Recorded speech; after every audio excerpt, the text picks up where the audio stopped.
मध्य प्रदेश में लोकसभा चुनाव के तीसरे चरण के लिए बीजेपी प्रत्याशी पूर्व मुख्यमंत्री शिवराज सिंह चौहान ने विदिशा रायसेन लोकसभा सीट से नामांकन दाखिल किया।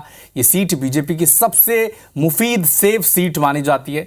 नामांकन रैली के दौरान हजारों की भीड़ ने यह भी बताया कि शिवराज सिंह चौहान की वहां परिस्थिति आखिर है कैसी। एक रिपोर्ट के जरिए आप समझें।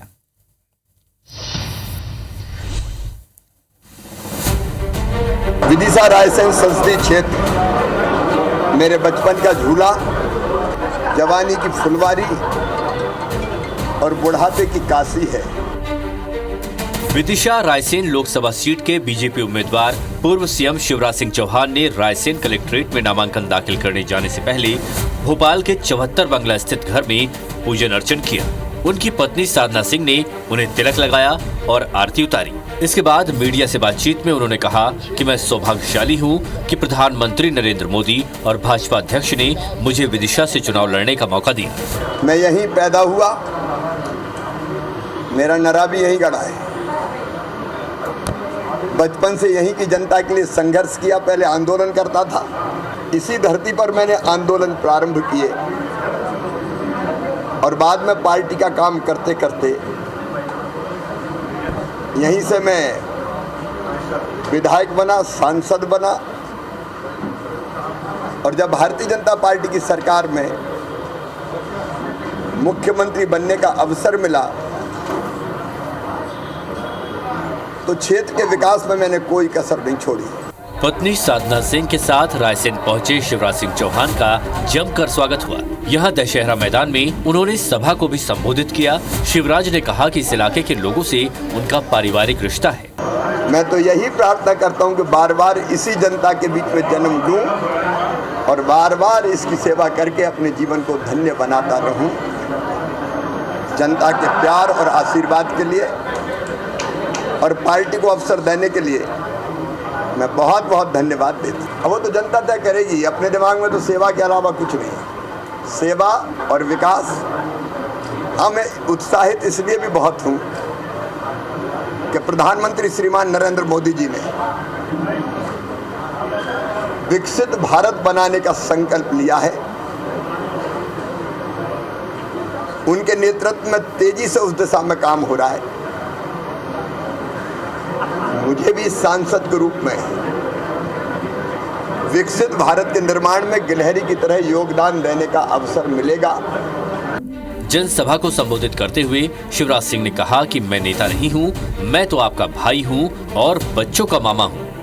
मैं नेता नहीं हूं, आपका भाई हूं और बच्चों का मामा हूं। लाडली बहनों, 1250 से 3000 तक तो जाना है। ये महिलाओं के कल्याण के लिए भाई का वचन है। लाडली बहना नहीं, लखपति दीदी बनाना है। शिवराज सिंह चौहान ने सभा में कांग्रेस पर जमकर हमला बोला। उन्होंने कहा कि जिस पार्टी के नेताओं में इतना सामर्थ्य ही नहीं कि चुनाव लड़ सके, वो क्या देश का भला करेंगे। पढ़ाई और सिंचाई। अब सिंचाई का मतलब राहुल गांधी तो समझते ही नहीं है। उनको पता ही नहीं कि गेहूं की बाल ऐसे होती है कि ऐसे होती है। उनको पता ही नहीं। वो तो कहते हैं आलू डालते हैं तो सोना निकलता है।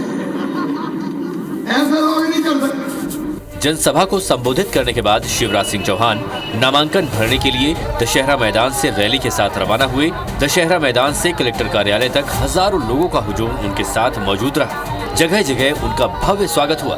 कलेक्ट्रेट पहुंचकर उन्होंने नामांकन दाखिल किया। इस दौरान उनकी पत्नी साधना सिंह चौहान, प्रदेश के राजस्व मंत्री करण सिंह वर्मा और वर्तमान सांसद रमाकांत भार्गव मौजूद रहे। कलेक्ट्रेट में नामांकन दाखिल करने के बाद शिवराज सिंह ने मीडिया से बातचीत में कहा कि उन्हें मौका मिला है, वो विकास में कोई कसर नहीं छोड़ेंगे। क्षेत्र का जहाँ तक सवाल है, विकास हमारी प्राथमिकता है। विकास निरंतर चलने वाली प्रक्रिया है। अब तक जो हुआ है उसको और आगे बढ़ाएंगे। मध्य प्रदेश में 4 चरणों में लोकसभा चुनाव होना है। शुक्रवार को 6 लोकसभा सीटों पर पहले चरण की वोटिंग हुई। वहीं विदिशा में 7 मई को मतदान होगा और 4 जून को चुनाव का रिजल्ट घोषित किया जाएगा। विदिशा से भाजपा ने पूर्व मुख्यमंत्री शिवराज सिंह चौहान को अपना प्रत्याशी बनाया है, जबकि कांग्रेस ने प्रताप भानु शर्मा को मैदान में उतारा है। विदिशा शिवराज सिंह चौहान का गढ़ कहलाता है।